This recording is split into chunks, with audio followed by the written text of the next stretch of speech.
So my name's Allison Renard. I'm the new natural resource educator with Whidbey Island Conservation District. In case you're not familiar with the district, we're here as a free technical resource to all Whidbey Island residents focused on conservation planning and stewardship. So really providing you with education and resources that are based in the best scientific practices. And we work really closely with the Natural Resource Conservation Service, which just a little bit of history on that. After the Great Depression and the Dust Bowl, as part of the New Deal, they created the Natural Resource Conservation Service really as an entity to try and manage our soil resources, try to prevent the next Dust Bowl from happening. And in addition to creating this federal entity, which does have local branches, they decided to create conservation districts, which are really the local on the ground community members who help implement those national policies and practices. So that's where we come in, and we're really happy to be able to share information and resources and guide folks in making good stewardship practices on the land. And today we're launching this new series called Land Stewardship 101. So this is our first webinar, but it is a series, so we encourage you to stay tuned for more. We're going to be talking about just an introduction to bare root planting and the best practices for getting these plants in the ground and aftercare. It'll be a pretty introductory overview. We got a lot of feedback. That's what people are looking for. But if you're interested more in kind of landscape design and planning, we do have a follow-up plan for the fall. And definitely we'll have lots of room for questions. Feel free to pop questions in the chat as we go along, and I'll try to get to them, but we'll have lots of space at the end. And I'll do my best to kind of point you in the right direction for additional resources as well. So what are bare root plants? Just to start out with the real basics. A bare root plant is just nursery stock that's shipped without any soil or a pot in the roots. So that makes it a lot cheaper to transport, and that also translates to savings for you, the consumer. But they actually can be more vigorous than potted plants. Cornell study actually found that a bare root tree could contain up to 200% more roots than a tree sold with the soil intact. And they are shipped in the dormant stage in winter, which makes them a lot more resilient to being, uprooted and shipped with their roots exposed. But it's also a great time to plant. We really want to be planting when it's the wet season, so our plants have the greatest chance of success. Unfortunately, at our plant sale, the ground was frozen this past week, but now it's thawed out. It's a good time to plant.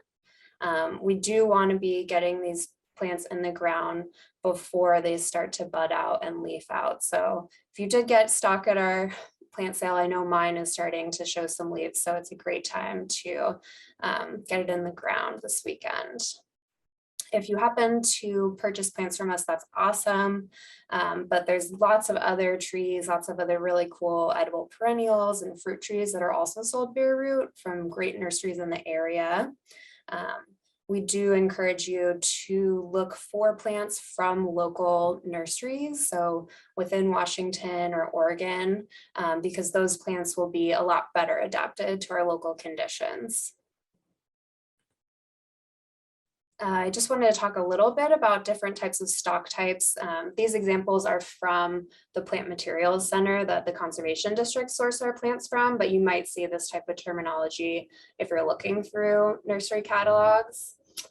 So 1.0 hardwood is a plant that has been grown for 1 year in a seed bed. So just, in a nursery bed, and they're almost always deciduous hardwoods. They're usually the smallest and least expensive stock type, and they're the easiest to plant.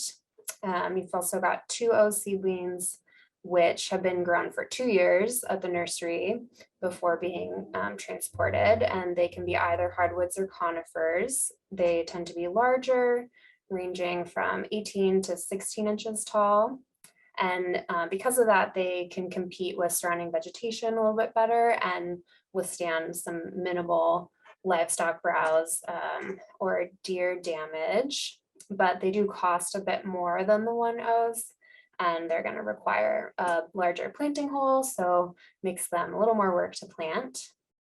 And we also have plugs. We sold quite a few plugs at our sale this year. They are a plant that's grown for one season in a greenhouse in what's called a plug tray. So it's just a really deep transplant tray so that plants have a opportunity to develop some really nice roots. But other than that, they're pretty similar to kind of a conventional starter and can be treated the same. So once you have your plants, maybe you're not quite ready to plant yet, and you're wondering how to store them appropriately. Really, the most important thing is to keep them moist. And if they did dry out at all, so you got them in the mail, to moisten them right away. It's important to keep them out of any direct sun or extreme weather. So keeping them in a shaded location or even in the refrigerator can be a good idea. Especially with rising temperatures, you want to keep them cool. If you are storing them indoors, it's actually important to keep them away from cut flowers or fresh produce because the ethylene gas can actually be deadly to live plant material. And really ideally, when you get your plants, either from us or in the mail, you would have a planting plan prepared because you want to get them in the ground within 48 hours. But if you haven't done that yet, no worries. It's just really important to kind of keep an eye on them and keep them moist. If you did get plants from our sale, we put cedar shavings, which were wet, as well as a vitamin B solution on the roots. So it's a good idea to check on them, open those bags, and add a little bit of extra water if you need to. Also, once you are ready to plant, it's recommended that you soak the roots for up to 6 hours before planting. So say you haven't gotten your plants yet, or maybe you have, but you haven't really put together a plan for where they're going. It's so important to really set your plants up for success by doing some assessment and preparation of your site. And although less preparation is needed for natives, really you want to give them the best chance of success that you can. And the more work you put in, especially when they're so small, the better they'll do. So if you haven't already, it's a good idea to start by researching your plant needs.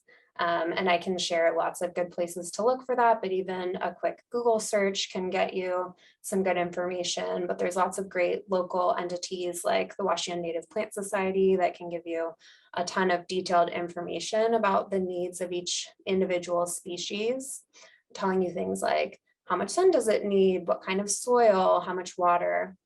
And then you want to translate that into looking at your land, seeing what is my sun exposure? Are there plants that are going to be competing with these little babies I'm putting in?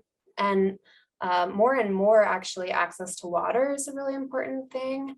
I know from working in restoration for a long time, it was kind of the conventional wisdom that native plants don't need much water, but really we've all seen the summers we're having and the climate's changing. So think about, are you going to have access to a hose where you're planting? Are you going to have to fill up buckets of water and carry them out in the middle of a heat wave? So it's an important thing to think ahead before you get plants in the ground. How are you going to water them in, especially right when you plant?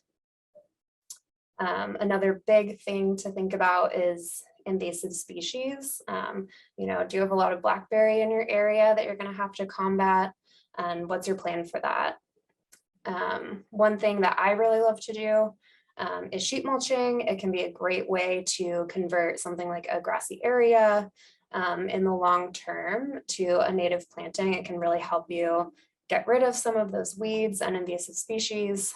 It is kind of a longer term approach, I would say best case scenario, you sheet mulch 6 months to a year ahead of planting, because that'll really give an opportunity for those materials to break down, to start some great soil activity. If not, you can sheet mulch around your plantings. And that can be one way to suppress weeds, but you'll probably still have to do quite a bit of weeding kind of around the edges, and they always find a way to pop through. So I wanted to kind of just talk a little bit more about some of the terminology around site assessment, and I pulled out some graphics from this native plant guide, which I sent out in the email from King County, because it's just a really quick, good resource if you're not familiar with the terms. Here it says, some definitions for, a dry soil, or, a sunny area gets more than 6 hours of sun. So it's a good place to look if you're not familiar with some of that terminology. But if you're starting to look at your site kind of with fresh eyes, a really great place to start is just the aspect, which is the cardinal direction that it's facing. Thinking about the sun exposure you get, whether it's south facing or north facing, can be a really key component. Another one to think about actually is topography.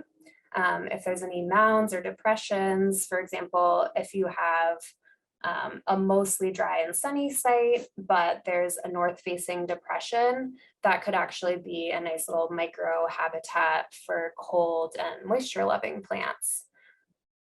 It's also important to see if you have slopes, and if you are planning to work directly on an erosion-prone slope, a really steep slope, you should probably come up with a slope stabilization plan before you disturb it by digging and planting. And if your slopes are very steep, you might even need a geotechnical engineer to evaluate it for erosion or landslide potential before getting started. Another huge component, of course, is soil, but some of the things that you can look at just by observation without doing a full-blown soil test or something is just observing the drainage. Now during the wet season is a great time to see if you have slow draining soils. There'll probably be lots of puddles and maybe even some ponding. If they're not wet right now, then you probably have some good drainage, which is good for you. In general, over time, it's good to notice those changes. And look for areas where water might pool, and then pick water-loving plants for those areas. Another thing to look at if you're assessing your site in the dry season and there's not water is look for water-loving species. So getting familiar with kind of more of our wetland plants can help you identify if you do have wet soils in your site.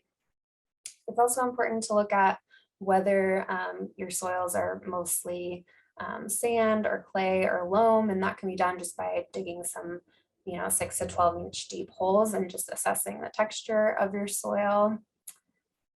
And once you've assessed these things, then you can start to pick plants that will match them.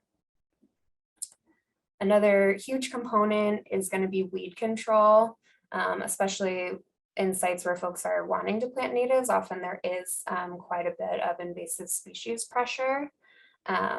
If you do have something like a lot of blackberry or thistle or Scotch broom, you should probably expect to spend at least a year just on weed control before putting in new plants. And I wanted to throw up Seth Luganbell's contact here. He's our Island County Noxious Weed Control Board Program Director.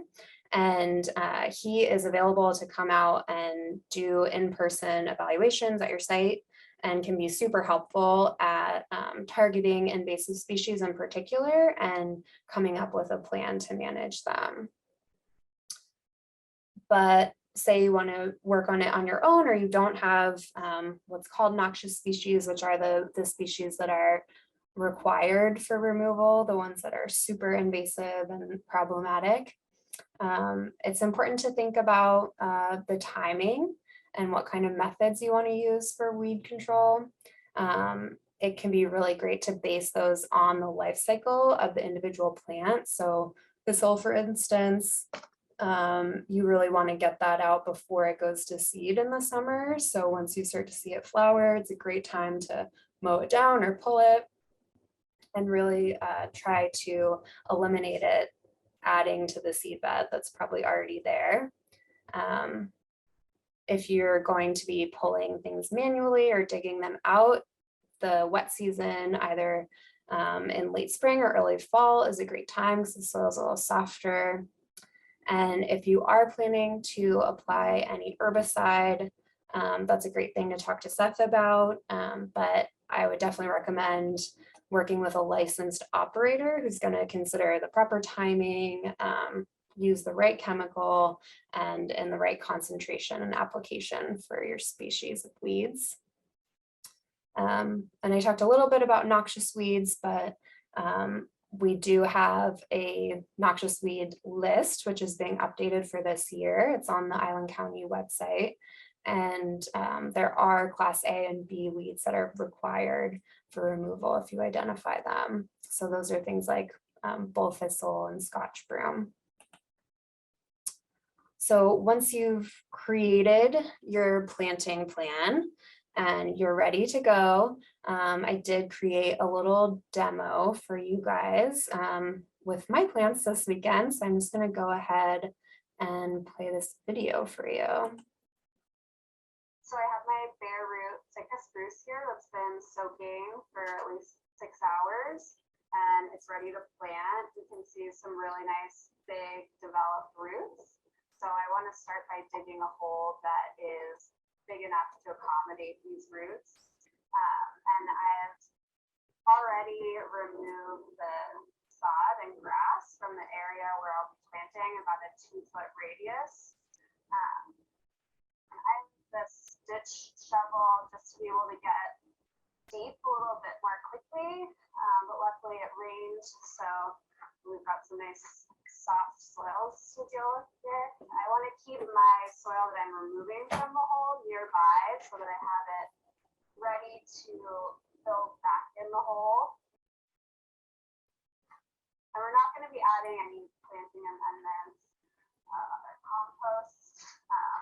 We really want native soils for native trees, and we also want to encourage root growth by ensuring that the soil in the planting hole is the same as the surrounding soils, whereas if we had added something like compost, it might encourage the plant to just stay close to home and eat all those delicious nutrients.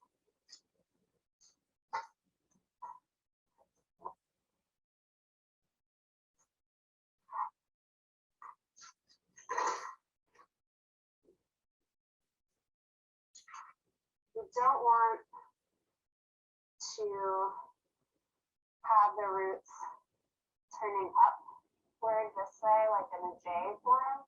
We want the hole to be deep enough for them to just sit loosely in it. And we also want the soil level to be even with our root collar. It's a little bit hard to see on this one, but we wouldn't want to plant any lower than this little ridge right here. Very. That needs to root out. So I think we might want to go a little deeper, and I might actually end up pruning this root because it's actually a little broken. It's going to give me a little more leeway with my holes here. But normally I try and keep the roots as intact as possible.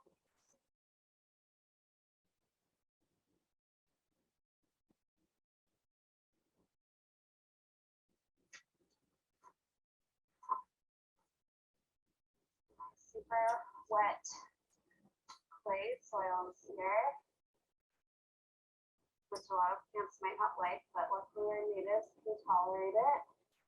So now we can see the roots are loosely in the hole, and we can start to go back in here. I want to be a little careful with these super heavy mounds and wet soils. Just try and evenly fill around the roots. Making sure we're not going too deep.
And since these soils are super wet, it's a little bit less of a concern, but it's always a good idea to water in thoroughly just to avoid stress, and it'll also give you an idea if there's any air pockets. If the soil is drier, it might sink down a little bit. If there were air pockets, and then you could fill it in with some more soil.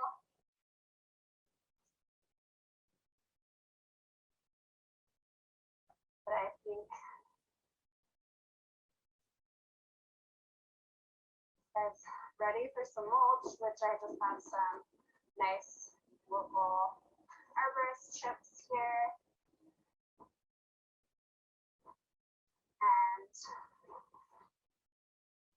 I'll empty some out and cover up the area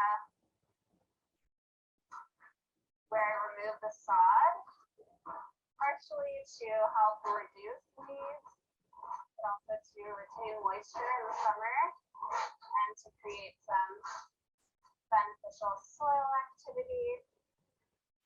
And what I like to do with my mulch is we really want to avoid having too much coverage around that trunk area. So I like to create a little donut around it. Making sure that it's not too deep right at the base of the tree. Giving us some nice coverage in this about 2-foot radius. There you have it. So if you're not ready to put your trees in the ground, one option would be to pot them up for a year or two. That's something I'm planning to do with some of the stock we purchased this year, so we can keep it close to the house, keep it watered, and keep an eye on it while we work on our soil preparation. The first step would be finding a pot that is going to try and accommodate all your roots. I don't really have a pot that's deeper than this, so I am actually going to trim the roots on this guy, just so you don't get that J-root effect at the bottom of the pot.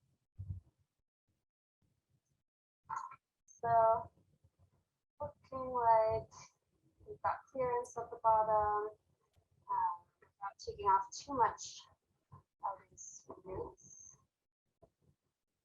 And it's going to be pretty similar to potting up any other plant.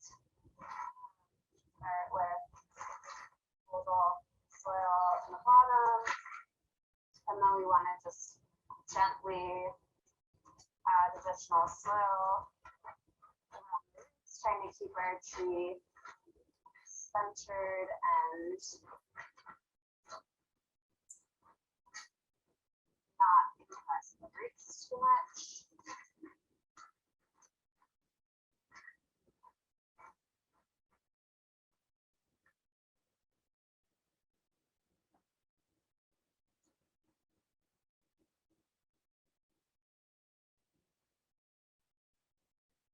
Gently compressing, looking for that collar where the roots meet the trunk, not burying too deep. And then we'll just give it a quick spritz of the hose. Again, to check for those air pockets.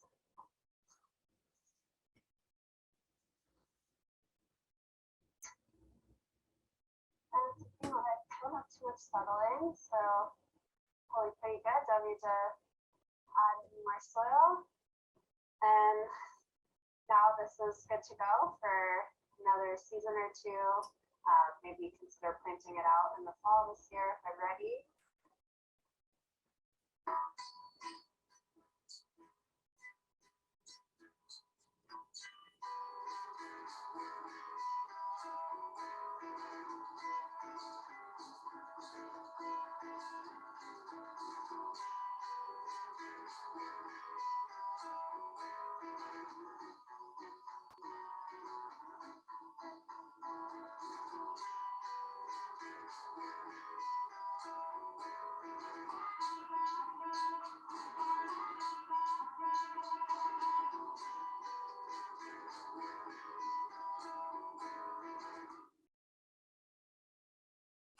Okay, so that is a nice little planting demonstration, and I wanted to also give you a look at a more established planting.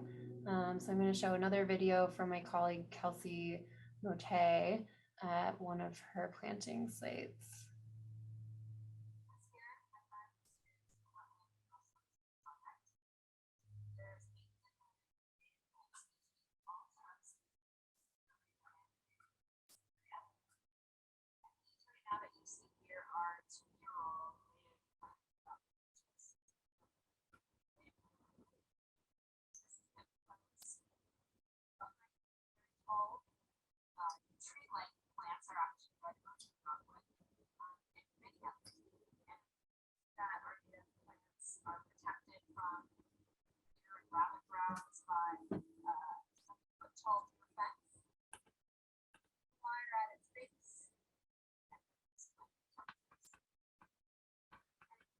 Here I put an above ground system for my plants because barewood plants are and much older, like those you might buy in a pot. A lot of care this first 2 years. There's 286 native bareroot shrubs in this project.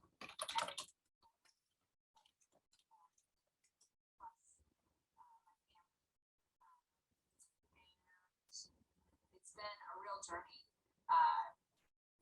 tending to them, mulching them, regularly watering them during the season. What I love about it is, the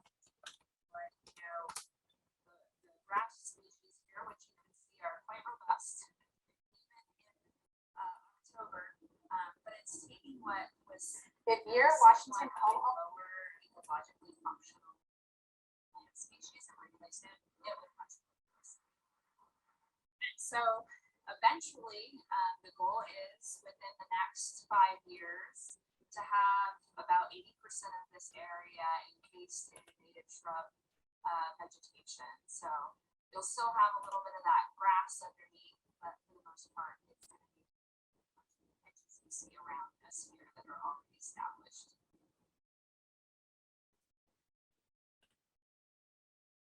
Okay, so sorry about that. I know that folks were saying that was a little hard to hear, so I'm just gonna actually share the original video, which is an older video about our plant sale, which you're welcome to refer back to if you want to see some more, and it goes in a bit more length about that planting there. So I just wanted to kind of go over some planting mistakes. I know I talked a lot about J-root in the video, which is sort of part of planting too shallow, but you really want to avoid the roots turning back up in the planting hole. It's going to reduce their ability to uptake moisture and nutrients and really prevent it from rooting appropriately and getting nicely anchored in the soil. Similarly, just planting it too shallow, having roots exposed will really make the roots dry out. It'll make them more susceptible to frost heave. So even if you get it close to the right level, but maybe it's a little bit too shallow, a frost could end up pushing the plants back out. And also, again, not getting good anchor from the roots. Too deep is another big issue. Like I was talking about, looking for that root collar on your plant and not going too deep. If you go above the root collar, then you start to potentially have collar rot. So fungal diseases that happen in that core area where the plant actually produces a lot of its protective hormones. So you want to make sure you're not burying that collar, and you should be able to look and find just a little ridge on your plant. It can be hard when they're small, but it'll be there and you should be able to feel it. You also want to avoid rocks. You might have seen me in the video like throwing a rock out of the hole, but sometimes there might be a rock right at the bottom of where you're digging, and if you can't remove it, you might want to just find a new spot because the plant's not going to be able to root to that, and it won't be able to pick up moisture and nutrients. And also air pockets. So that's where watering it in, but also maybe going back and checking the next day or two to see if there's any settling, and then adjusting, making sure that you're really backfilling the hole completely, because those air pockets, again, are going to reduce the ability of the plant to take up moisture, and it can cause a lot of stress. So really the biggest thing is making sure you get the right hole size, making sure you're not skimping on that, and then being careful as you backfill. You kind of saw in my video, the soil was really wet, so it's kind of hard to get the soil back in there delicately. It'd be nice if it was a little drier, but just kind of working with the conditions that I had and just tried to take my time and be careful. So maintenance is really a huge component as well. I know that there's kind of a temptation with native plants to just kind of plant it and forget about it, but really especially the first 2 weeks after planting are super critical to survival, but really kind of the first 3 years, they're going to need a little bit of extra TLC. If you plant and it doesn't rain, the week or two after, it's a good idea, keep an eye on the weather. We always hope that we're planting in the rainy season, but it's a good idea to give them some more supplemental water if we don't get a good rain accumulation. I would say if it doesn't rain, at least an inch, it might be a good idea to give the plant some more water within the first 2 weeks.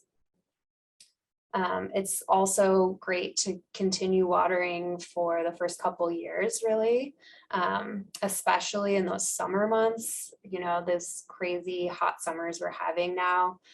I would say at least a deep watering once a month, but during a big heat wave, just keep an eye on your plants and look for signs of stress and give them water. You can check the soil, but having them on kind of a regular water schedule. It doesn't have to be all the time, but maybe, once a month in the summer, a really good deep watering will help them a lot, especially the first year, but I would say up to 2 or 3 years, really.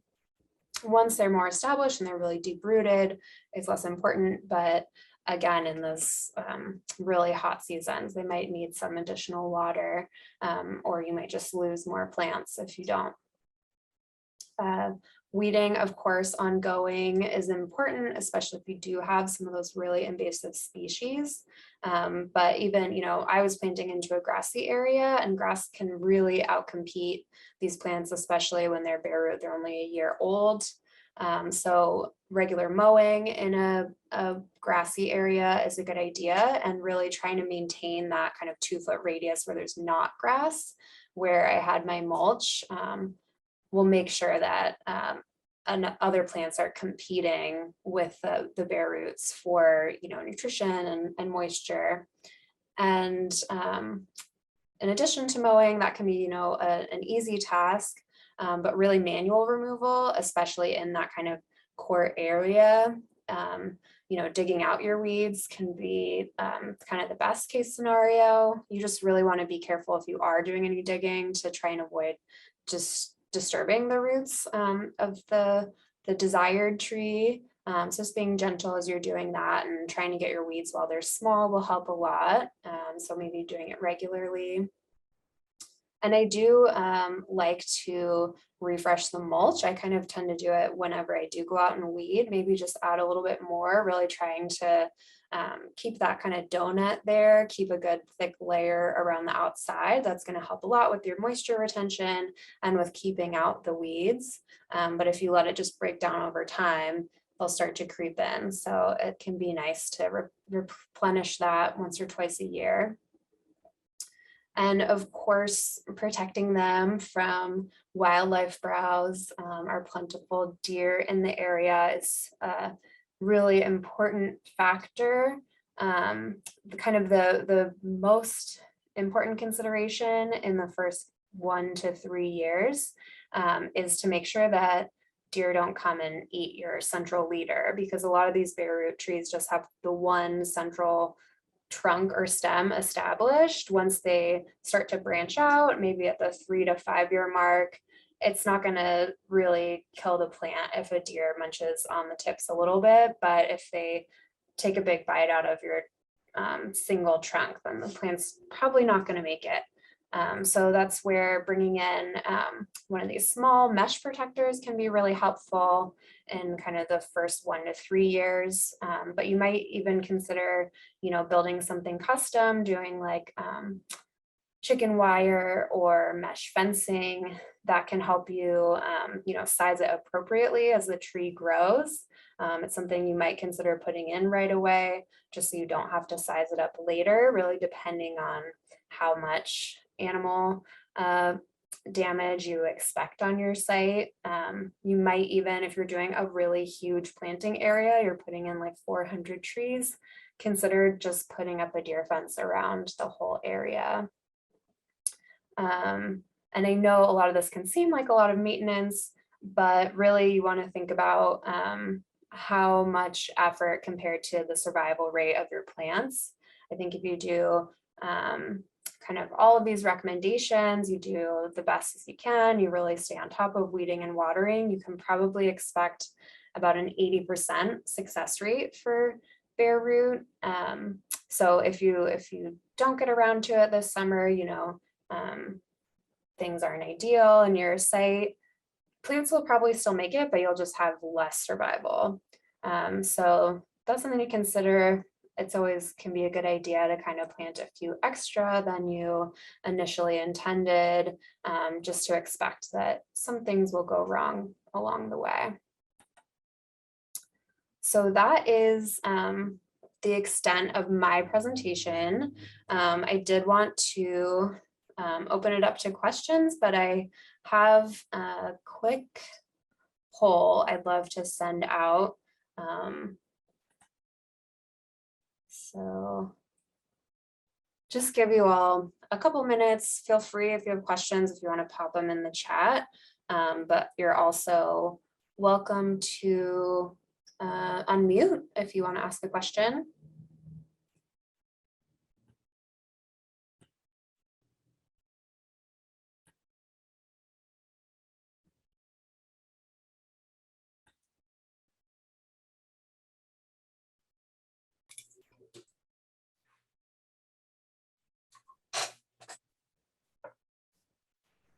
Hi, John, I see you have your hand raised. Thank you. Yes, I'm planning to, Soundwater Stewards is planning to plant a bunch of shore pines on Camino Island and bare root. We're getting them through the Snohomish Conservation District sale, so the date is this weekend to pick them up, but we weren't going to plant them for a whole week, so I didn't know about the 48 hours or 24 hours. So because volunteers are lined up to be there in a week, what's the best advice then, since we aren't going to get them right in the ground? Yeah, I think that's fine. It's just really about making sure they don't dry out is the biggest consideration. And like I was saying, keeping them out of direct sun, keeping them out of extreme weather temperatures. So if there is kind of a covered area or like a garage, I put mine in my barn. I would just say, avoid really extreme weather. I think, it's not super hot right now. We'll probably be fine. If it does seem like it's going to freeze, maybe you don't want to leave them outside. But really, the biggest thing is just making sure the roots don't dry out. So I'm sure that they'll do a good job packing them, but just checking on that. If for some reason, like the whole plant was covered in plastic, you would want to take it out. But the way we bagged ours at Whidbey Island was we just put mainly the roots in there. So I would just say like open whatever packaging you have, check if there's any plants that are completely in plastic, make sure they do have a little bit of air, and then just make sure they don't dry out. So they don't have to sit in water necessarily, but No, I wouldn't want to No? leave them soaking for that long. 'Cause, Okay. basically plants can drown. So it's kind of, like think about a house plant or whatever, same principle. So you want to keep them moist, don't let them dry out completely, but don't leave them in water. Okay, gotcha. Thank you so much. This is Sego Jackson. I've got a couple questions if you're up for it. Absolutely. They're kind of random. So the first thing is I've always, we put a lot of work into our planting holes. I always reflect on the old hodads and the folks that are doing commercial reforestation. Sorry about that. I can't do anything about that phone. So maybe I'll go off and you can see if someone else has a question. Okay. Yeah, does anyone else want to pop in with a question?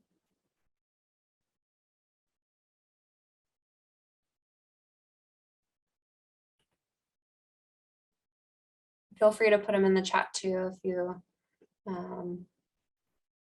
would prefer that.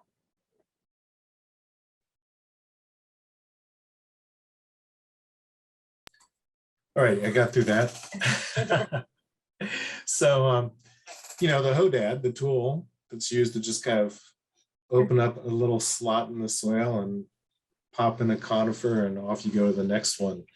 How does that work? Because it seems like they have a pretty good success rate or they wouldn't be doing it. And they move really fast through that. Yeah, I mean, I would say, just think about survival rate. I think it's totally an option. And if you're doing a really big planting, I'm trying to get an example for folks so they know what you're talking about. I think it's totally an option. I would say, ideally you have really good soil conditions and you've done site prep in a situation like that, and then you can probably just pop them in really quick. So it's basically just a tool that will help kind of get the plant, dig your hole appropriately and get the planting quickly. And if they're really small plants, then a tool like that is probably more appropriate. You kind of saw it in my demo, like even though it's only a year-old tree, it had big roots, so it needed kind of a bigger hole. So it really kind of just depends on your conditions. And I would say, in those really large scale plantings, they're planning for maybe only like a 25% survival rate. So they're just planting a lot and, trying to be efficient. So it's just kind of a give and take, if you have more time, you're going to have more survival. And then with the odds and ends in terms of what roots can be doing, how much root pruning are you comfortable with, when you've got long roots going off over here and shorter roots over to the left? And I would say I generally kind of try and avoid it, but if it is like, especially if I'm potting it and it's just like not going to fit in the pot, I'll go ahead and do it. I generally rule of thumb kind of with any pruning is don't take off more than a third. Say above that is going to cause more stress. But I think it's fine, if you have some crazy root like the one in my video, I was fine taking that off. I would say it's really important to have very clean and sharp pruners, but totally fine to take a little bit off. So veering off subject, maybe a little bit from bare root, I'm not sure, but we have some really wet soils. We were planting some Sitka spruce and cedars, Mhm. but I'm feeling like I need to kind of make little fake nursery logs. Have you got any experience with that? Hmm. Yeah, so I'm taking some wood that yeah. I've cut, piling it up, trying to throw some soil on it. Yeah, like, are you familiar with the term hugelkultur? Yeah. Yeah, like something like that. I think that's totally something that's doable. In my experience with hugelkultur, planting directly into a fresh one, you're not going to have breakdown of the woody material yet, so that it creates a carbon sink. And there's a lot of settling when you build the berm. So I would just say put a lot more soil on the outside than you think you need. Ideally, you would maybe be able to let it sit for a couple weeks to a month to see the settling. So you make sure that your rootstock is going into soil and not going into that woody material. But you could also kind of create a soil berm without putting, compost or woody material in the middle. And yeah, creating a berm is definitely a good way to deal with wet soils. But also, we're planting natives and hopefully they're well adapted to our wet circumstances. So it's kind of a give and take again about how much time you want to put in the front end. John's asking about cleaning pruners. I have a spray bottle of alcohol I use. Is that what you would use? Yeah, I would say like a bleach solution, alcohol's great. I actually love Lysol, which I was glad to have it on hand at the beginning of the pandemic, but it really helps get rid of like sticky material. So when I'm doing a lot of pruning, I usually have Lysol on hand, but any disinfectant will work. All right, so typically I think you wouldn't suggest amending the soil using just whatever soil you've got. Mhm. There's an area that I'm doing kind of a fern garden scene in, and the soil's been damaged, so it doesn't have the natural organics that you would expect it to have in that area. But do you see any problem with adding organics for ferns for that sort of a situation?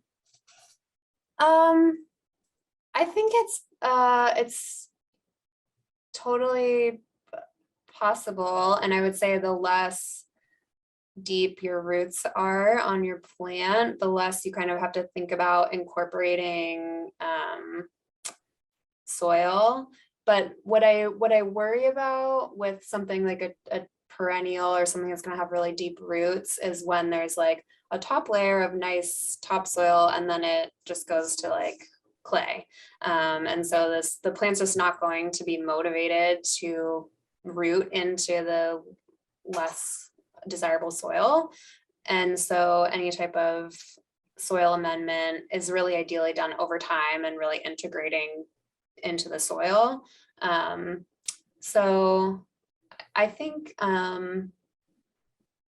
it's not a bad idea to do an amendment for an herbaceous plant like that. I think it's just about wanting to think about creating the best soil conditions for what the specific plant you're looking for wants. Yeah, great, thanks. Yeah.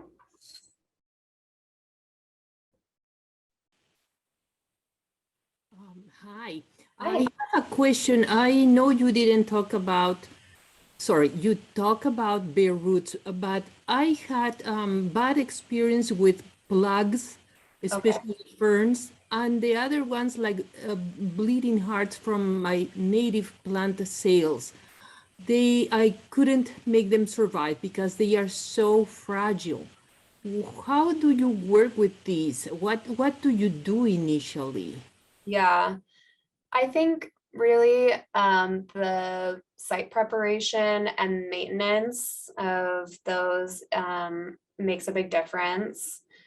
But also typically kind of on a restoration scale, it's one of those things where they just plant a lot extra and expect some to not survive. So I think your experience is probably pretty typical. I do think one option to consider is just potting them up, like potting them into a gallon pot and really babying them as if they were in a nursery. And then you'll have a greater chance of survival because they'll have developed more roots and be more established by the time you plant them out. So that's one thing that I've seen is really, you know, the bigger the nursery stock that you're putting out, the more likely it is to survive. So I would say if you want to plant out plugs directly, really be careful to weed and mulch and make sure you've got good soil conditions, and water them. They're going to need more water than a bigger plant, but potting them up is a good option too. Okay, thank you so much. That will help me to be, I think I'll start in pots first. Yeah. For the first year. Yeah. And then be able to transplant. Okay. Yeah, and I forgot to mention this in the presentation, but really fall is kind of my favorite time to plant, because then you get the whole rainy season. So it seems like the fall's getting drier and drier, so it might not be until, you know, November that we have consistent rains. But if you can get ahead of the first frost a little bit, get your plants in, get them a little bit established, and then get them rained on all winter, they're going to have a lot more chance of success that next summer. So that's one thing that, you know, I'm planning to pot up most of my bare roots I got this year and then plant them in the fall. Thank you so much. Yeah. Mm-hmm.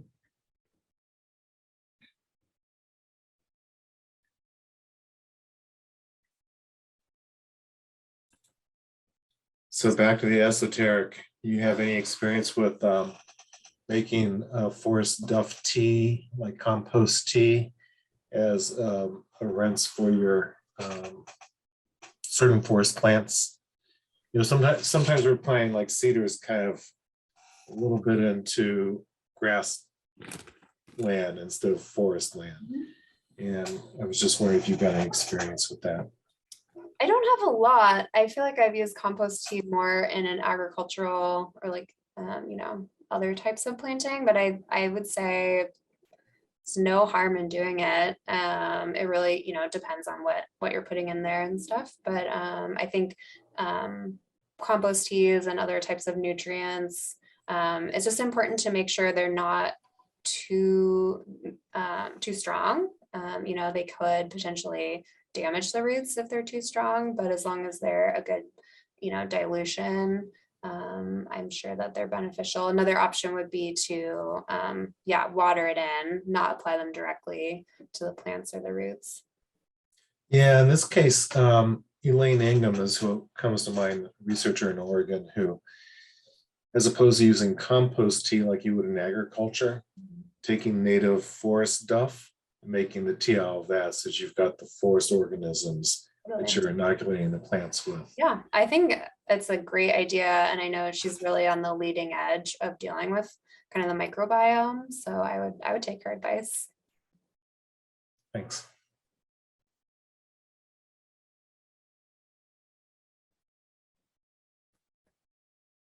Great. I think people are starting to drop off.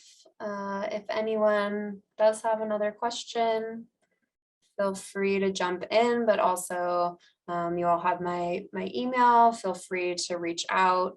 And as well, we've got a wealth of information on our native plant page, which I linked initially in the chat.